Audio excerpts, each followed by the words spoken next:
What's up, YouTube? Hey, thank you guys so much for tuning back into the channel. So without further ado, let's just kind of hop into this.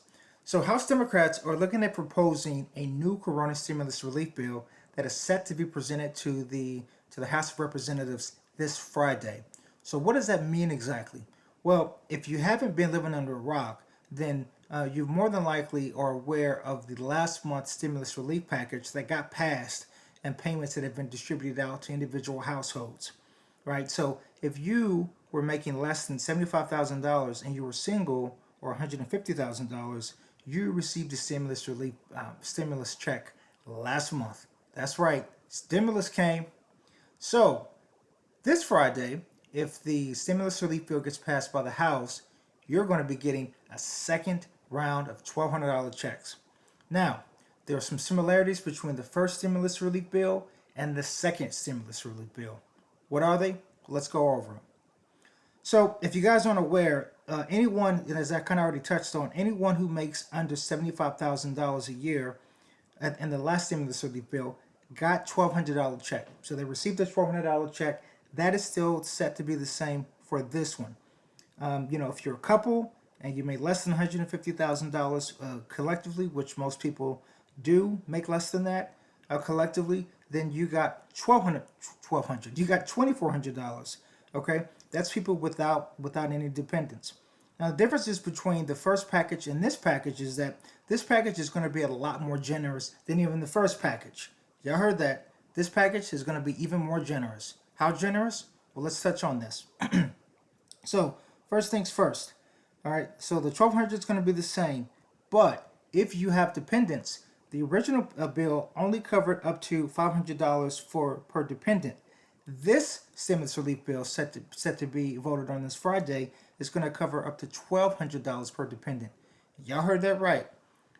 If you have children, you're going to get an additional $1,200 per dependent, up to a maximum of 3 dependents. That is insane, y'all. But that's what they're set to do.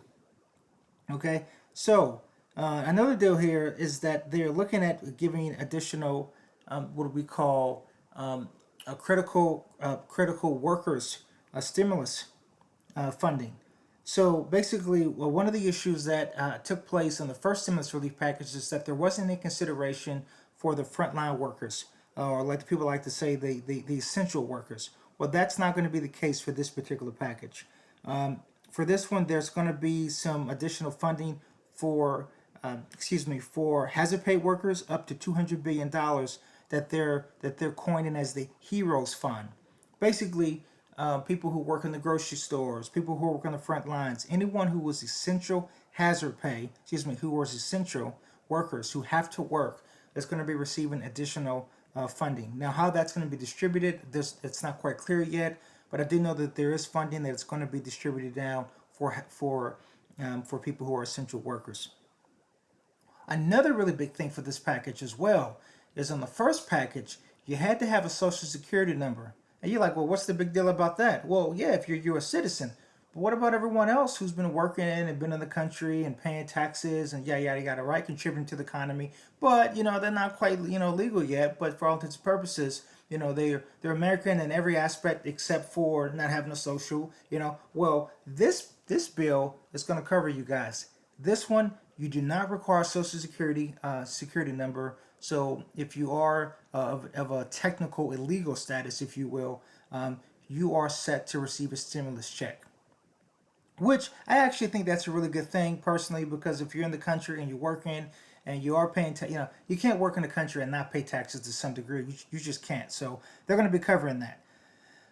So let's take a look here. So we went over the hazard pay. Another good thing that they're going to be doing also is unemployment benefits. So not only are you going to be getting another $1,200 check, not only are you going to be getting additional funding per dependent if you have children, and it's going to be increased, significantly, but also, your unemployment benefits. So if anyone's ever been laid off before, then you know that you have COBRA, which isn't the best insurance and it's ridiculously expensive. Well, they're looking at passing unemployment benefits to where you're going to get $600 per week. I'm sorry, excuse me. Scratch that number. They're looking at passing subsidies for laid off workers to remain on their existing employer benefit health insurance plans through COBRA. They haven't exactly given a specific number on that, but do know that if you are on COBRA, you're going to have to go with COBRA from being laid off. They're looking at keeping you on your employers, providing health insurance plans, and providing some types of subsidies. So, not clarification on that, but some of that should be coming down the pipe shortly. So let's take a look here. So we kind of went over the unemployment benefits. We went over the additional hazard pay. Let's take a look. We also talked about the direct payment. So we know that that's coming, right? $1,200. And I think I touched on it already, but $6,000 maximum for a household, which, is just a ridiculous amount of money. Some things that don't directly pertain to you as an individual, but they're going to be providing additional highways and mass transit assistance, which they didn't do in the first package.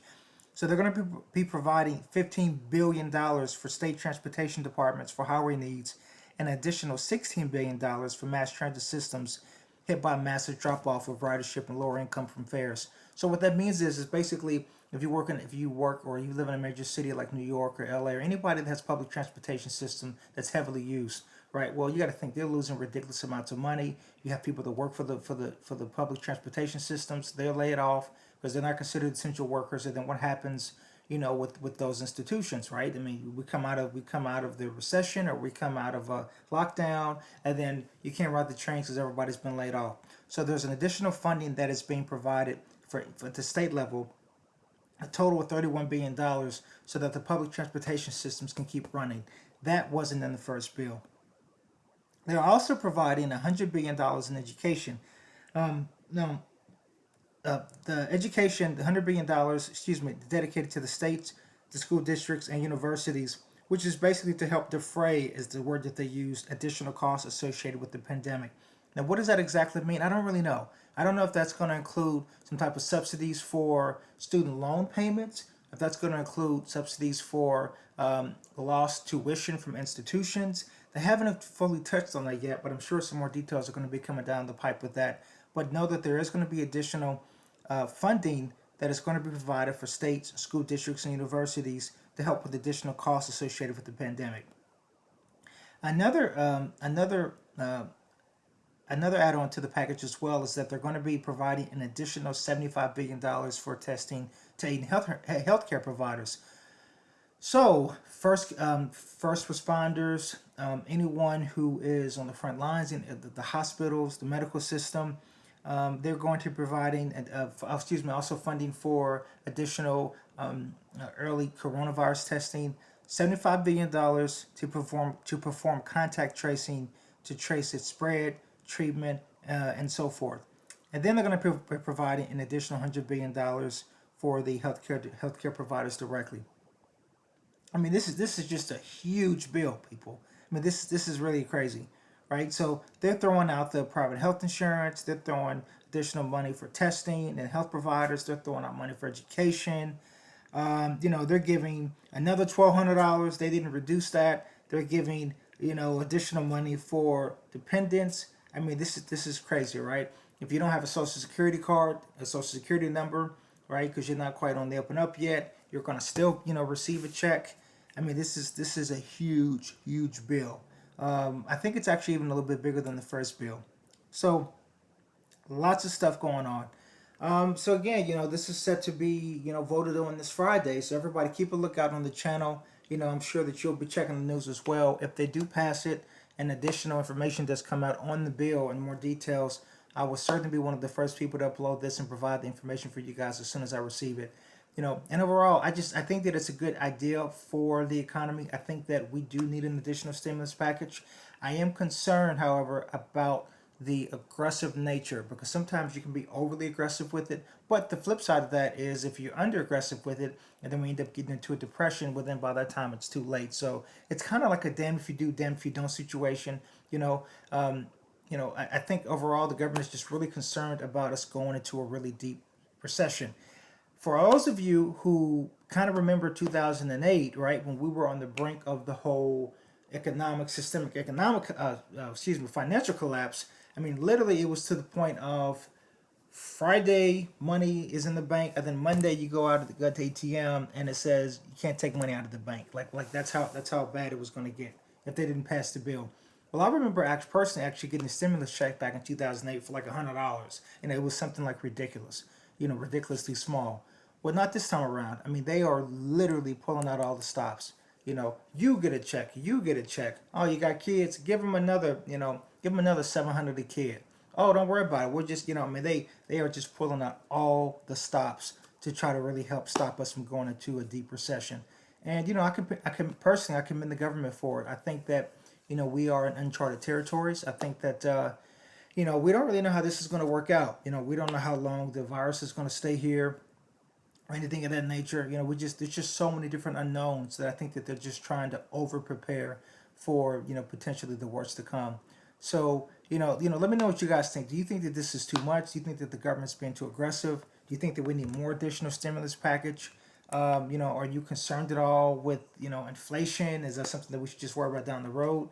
I know that me personally, I am, just simply for the simple fact that when you are throwing this much into the economy and you're giving this much money to help stimulate to try to stop a deep recession, you're kind of like inflating a bubble, if you will, that eventually is going to have to pop. But you're postponing the pop, hoping that for an indirect way that the pop is going to deflate smaller and not as aggressively as if you hadn't done it.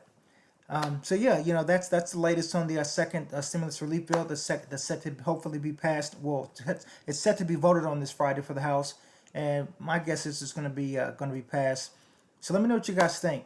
Are you excited about this? Are you not? Are you working? Are you unemployed?